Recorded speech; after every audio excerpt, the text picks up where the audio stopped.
Durugin niya kamatis para lumabas yung kantang.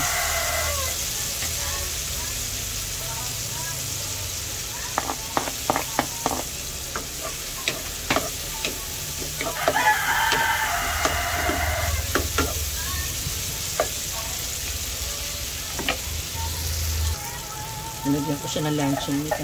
Lagyan na natin yung ating ampalaya. Yung ampalaya, binabad ko to sa tubig na may asin at suka para hindi mapait,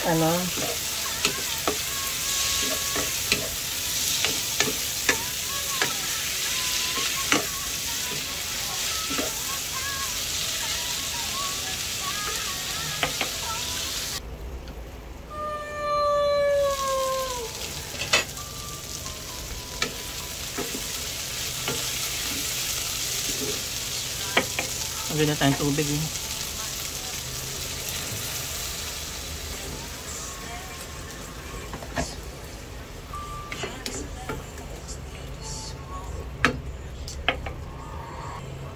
Lagyan lang tayo ng kalahating cubes.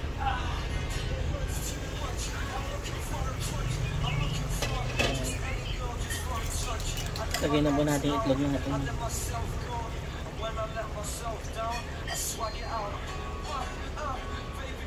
Bali, 4 na medium sized eggs lang, Gusto kasi ni Ate na mas maraming egg. Takpan natin para maluto yung egg. So, pagluto na yung egg, pwede na natin haluin. Luto na to,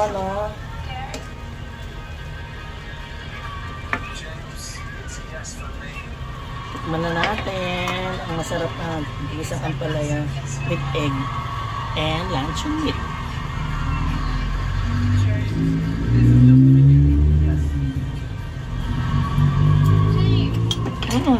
Masarap.